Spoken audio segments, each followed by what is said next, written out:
Well, it's another mixed bag week on DC Universe Infinite. More interesting to me for what it revealed than what it set up and actually did. I'm Peter Franson from christiangeekcentral.com and Spirit Blade Productions. Welcome to Essential Issues Weekly, where I talk about DC Comics 1 week after their release on the Ultra tier of the DC Universe Infinite subscription service. In each installment, I pick an assortment of comics to talk about as a DC fan and also explore what, if anything, they have to say about the essential issues of real life. Now, warning, full spoilers for everything I talk about. That's your first and only warning. Right now, we're taking a look at comics originally released to the Ultra tier on May 21st, 2025.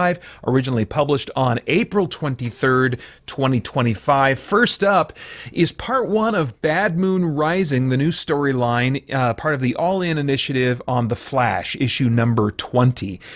And Simon Spurrier has been on this book now. This is the 20th issue, and I think I'm out. I think that the stories that he is interested in writing are not what I go to The Flash for.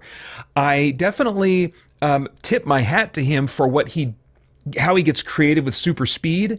One of the things that I loved about Mark Waid's run and creation of the Speed Force and whatnot is how he diversified what the Flash was capable of, starting with just the basic idea of super speed and all applying physics and the nature of time to super speed and all the creative ways that he found for a Flash to do all kinds of crazy stuff.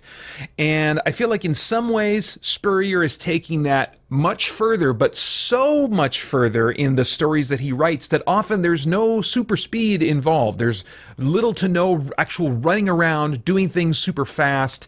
It's so crazy in technobabble sci-fi applications of super speed that we're not even talking about characters that are doing things really fast anymore. For example, in this story, the main concept is in some way using the Speed Force or time, or I'm not sure, there's some technobabble that explains it. Or does it?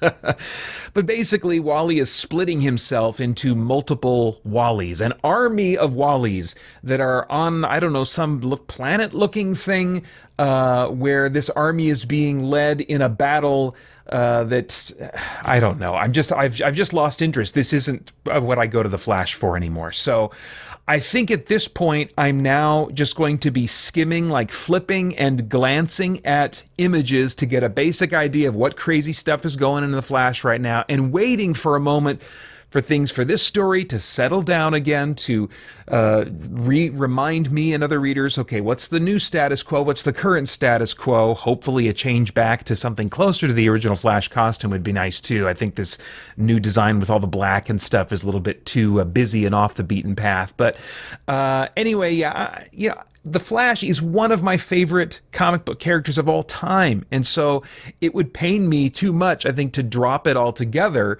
But if I was buying these issues one issue at a time, I would have stopped buying this comic monthly years ago. And so, years ago. We're at 20 issues now, right? But with DC Universe Infinite, at least I can just, at no extra cost, flip through these pages, see when the story arc is finished, and then maybe see if I'm interested in the next jumping on point. Very sad to be where I'm at as of The Flash number 20. Next up, Justice League Unlimited number 6. This is the new crossover event happening between Justice League Unlimited and World's Finest, which is titled We Are Yesterday. This is part 2 of that in Justice League Unlimited number 6. I was concerned that Grodd would be playing too much of a front and center role because I don't like talking animals. But in the last issue of World's Finest, we saw a lot of Grodd, and I was like, oh, I don't know if I like this. Just reminds me of Disney cartoons and Disney movies too much whenever I see animals talk. I know that's a me thing, but I don't think I can get over it. So anyway, Grodd basically is a big part of this issue, but I'm hopeful that he's not necessarily going to be that much front and center the rest of this story arc. The reason he was front and center here was to explain his master plan. He was the one that brainwashed Airwave and got him to turn against the Justice League, so we get kind of an explanation of how all of that went down. And by the end of the issue, I feel like, okay, he's done his thing, he's enacted his plan. Now we got other classic Legion of Doom members brought forward into time from the past because the current versions of them are playing too nice with heroes, so he gets the classic versions decisions from the past. I think that's kind of a neat idea. So I'm looking forward to seeing where this story arc goes now that we've got these details out of the way. The one thing that is a little bit of a disappointment in where things are going is the fact that Airwave was just being mind manipulated. I was really hoping, because of how conflicted he clearly felt about the idea that he knew he was going to betray the Justice League. He was teary-eyed when he was expressing that, but had pent-up anger and all kinds of feelings, a lot of conflicted feelings, and that seemed to hint to me at a lot more complexity in his motives than he just got mind-duped by Grodd, a DC villain, telepath with mind powers. And that's basically what it ended up being, is he wasn't being controlled, but his memories were manipulated and stuff, so that, to the point that, like, he was just operating under, I don't know, I just wanted something more complex, something more morally complex and interesting in his motives, and it's just, nope, he was tricked. So anyway, but I'm still interested in seeing where things are going to go. I love team books, and Justice League especially love bringing the heavy hitters together. So hopefully we'll see a lot of fun with heavy hitting heroes to go up against the clearly heavy hitting villains, including Sinestro and Lex Luthor and Black Manta and one or two more, I think. Anyway, so that's Justice League Unlimited number 6. Green Lantern number 22 has the big moment that we all knew was coming, where Hector Hammond is like, okay, he is full-on villain. He has not reformed like anybody thought he really was for good. But that's on full display now, and he's doing all kinds of mental attacks, the kinds of things you would expect him to do. And Green Lantern Hal Jordan and Carol Ferris, Star Sapphire, are both going up against him, and they do manage to kind of like stop him. But I mean, that's not the most interesting thing about this issue. In Green Lantern 22, we've got the return of a couple of characters that have been gone for a long time. The first one, Dan Garrett, which, if I'm not mistaken, is the original Blue Beetle, like from before Ted Kord was made the new Blue Beetle way back in the 80s or something like that. Dan Garrett, I guess, was the original, and he returns in this story. And I thought, when he is walking on this alien planet and sees one of the beetles that turned Jaime Reyes into the most recent Blue Beetle, I was like, oh, he's going to turn into Blue Beetle again. He grabs the scarab, it starts slurping all over him and clearly making some kind of weird bio armor. And so I was expecting, oh, he's going to be, are they replacing Jaime? What is going on here? That seems like a really crazy move. But instead, the big reveal is that he is the new Silver Scarab. And Hector Hall, I believe, was the original or the last Silver Scarab, again, like back in the 80s, I want to say. So I know very little about this character. I just know he is a DC character from the past, and this is the first time I think we've had a Silver Scarab in decades. And so the fact that this character concept is back, and that it's Dan Garrett, who I believe was the original Blue Beetle, very interesting to me. I think it's a novel way of kind of bringing back two characters from the past without treading over those who have taken up the mantle more recently. So very curious to see what is going to happen and to get to know this character concept really for the first time through what's happening in this book. Well, another really interesting thing is that for some reason, Hal Jordan is going on a mission to hell, and he basically gets Zariel, the angel, who was in the JLA years and years ago, and the Phantom Stranger to basically help him out on this journey to hell. And I'm like, this is very interesting on a meta level, because as I talked about recently, Jeremy Adams, I did get confirmation that he is a Christian, and so I'm all the more kind of like aware when spiritual types of concepts are going to be coming into his writing. It's like, okay, this is interesting. He's got an angel. He's got like one of the major spiritual beings of the DC universe, which I'm trying to remember if he was confirmed to be Judas Iscariot. It might be that the Phantom Stranger in like a Dan DiDio story was confirmed to be Judas Iscariot. I'm not sure. But anyway, both of these characters have lineage that, if it doesn't have direct biblical ties, then it certainly has very strong spiritual and Judeo-Christian ties. And hell as well. It's like, okay, this is very interesting. Where is this going? Well, when they're in hell, There is one reveal that deflated my interest and excitement for a little bit. They off in the distance, someone is holding up a light and says, "Wow, I haven't seen a friendly face down here in forever." And Hal looks with shocked eyes saying, "You gotta be kidding me." And then there's the next panel. He says, "Gnort?" And yes, it is the intelligent dog Green Lantern Gnort, who I guess is in hell. Oh my gosh. And he has a big smile on his face. "Hal, it's been too long. How you doing?" I'm like, oh no.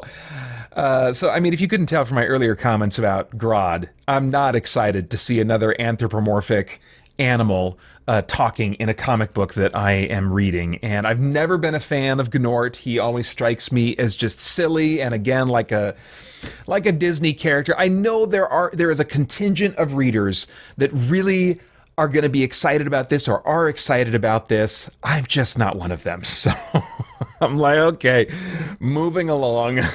And what really caught me actually on this page, which is the final splash page of the comic, of the issue, is the tease on the bottom, at the bottom right corner.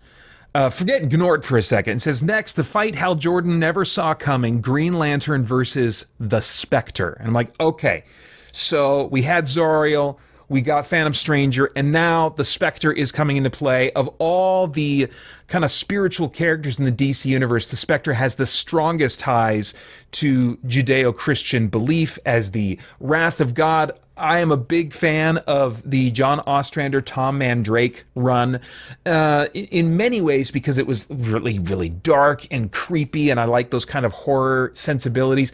But it also drew surprisingly from the Bible in kind of like reestablishing the Spectre's origins, his motives, things like that. And so and John Ostrander's not even a Christian as far as I know. I think he's got some schooling, some theology in his background, but I don't believe he's a professing Christian. And so I've long wondered, what it would be like to see a Spectre story handled by someone who is a professing Christian. Well, we've already seen that in an issue of Flash that Jeremy Adams wrote where the Spectre appeared.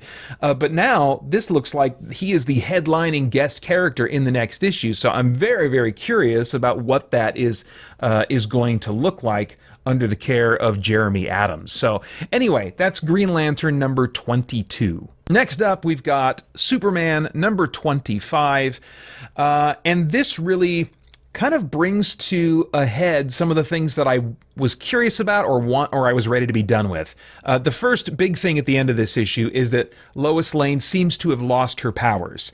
And given that I always felt like this was going to be a temporary gimmick that they're just going to play with for a while, I would be surprised if this was a temporary loss of her powers. It seems to me we know that her powers belong to Zod, and so it's just a matter of time before he gets them back and she loses them. So it looks like that moment has happened at the end of Superman 25.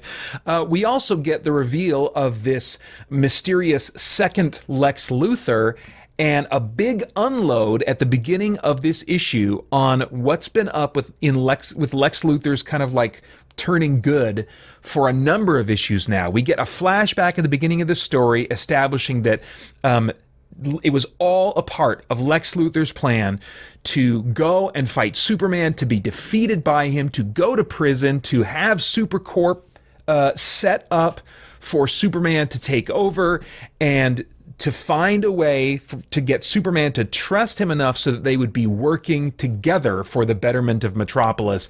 And that seems to have been his ultimate goal. Like, maybe recognizing I can't beat Superman, so at least I'm going to, or in an upfront way, I can't defeat him. So I'm going to defeat him by ultimately making him my ally, putting him in a position where I can manipulate him. It's not exactly clear how he sees that as victory, but it is clear that that is part of his idea of victory, is like being allied with Superman, even though clearly he's got some nasty motives going on. However, in the present day, when we flash forward, Lex Luthor does seem to have been genuinely changed. He's regained all of these memories about his evil plans and stuff like that, and Mercy, his right hand woman, is wanting him now to really go forward with all that he had planned, but he's hesitating after all that he has been through and after his memory loss, which allowed him to explore just kind of a different side of his personality. Even after gaining his memories back, he still retains the values, the sentiments that he had when he had lost his memory because of what happened with Brainiac. And so he's not ready in this issue to go back to being just the same old Lex Luthor up to nothing but evil deeds. And by the end of this issue, I guess there is some question as like, okay, now has he fully gone back to evil? Because the solution with this double Lex Luthor that gets unleashed and has powers like Superman and stuff like that, ultimately Lex Luthor puts him down like a rabid dog and kills him, and Superman is very much against that. And so this seems to be like a moment where he's saying, no, I'm still going to be me.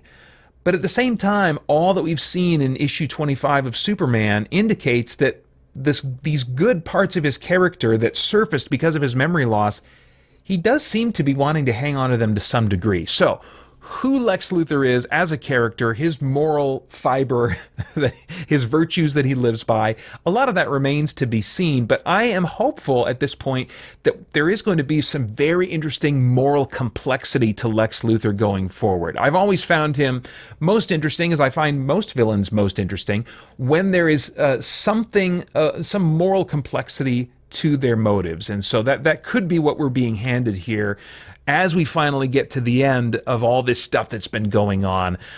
Very interested to see where things go from here in Superman. And maybe if this has the banner at the top of Summer of Superman, so if this is part of the Summer of Superman, then okay, the special was not exciting to me, but if this is part of what the Summer of Superman is going to be, then I am interested. So that's Superman 25. Then finally, we've got Batman 159. This is the second part of the Hush storyline. And at the end of the last issue, the Joker was near death because of what Hush had done to him. Hush put Batman in a position where he knew he was going to be the only one that could save Joker. So he was basically forcing Batman to hold to his moral code in the maybe worst of possible circumstances, because it would be so easy to just let the Joker die. But Batman can't bring himself to do that, and so he gets him medical attention with what's her name? The doctor, Leslie Tompkins, who knows Bruce's identity going way back, and they save Joker's life. And I like that because it reminds us of who Batman is, what drives him, what he still holds to. Anytime a story gets character driven, I'm going to tend to be interested. And so I really liked a lot of this issue. And then near the end, Jason Todd, the Red Hood, shows up and looks like he's trying to kill the Joker. That's what Batman certainly assumes. And so he stops him, but at the end of the day, it looks like he really just came to take Joker away. Batman gets knocked out, and when he comes to, both Red Hood and Joker are gone, and the conclusion that Batman comes to is that Jason Todd, the Red Hood, is actually working with Hush. And there's some more reasons I can't remember off the top of my head that like he has to suspect that at least. Is the Red Hood working with Hush? That would be an interesting turn of events, given that this iteration of Jason Todd was teased in the original Hush story when this sort of Red Hood version, before he'd actually come back from the dead, Clayface was posing as Jason Todd, but the costume design was already kind of a prototype of what eventually Jason Todd would look like when he actually did come back from the dead not long after that. So bringing Jason Todd to this, I think on a meta level, there's more connections to the Red Hood for readers, Jason Todd and Hush. So I'm not sure how they're going to make sense of Jason Todd actually working with Hush, if in fact he is.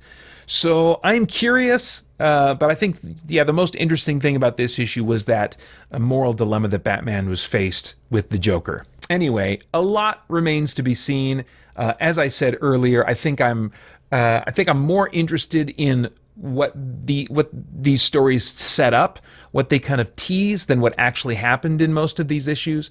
So that leaves me in a place. I guess there's no ring color for impatience. I'm feeling a little bit impatient, but I'm also excited at the same time. So I guess hope would be the closest thing. I'm hopeful that what comes next in each of these stories that have set up or teased some interesting things, I'm hoping that the payoff will at least play out some of the potential that I think these ideas have.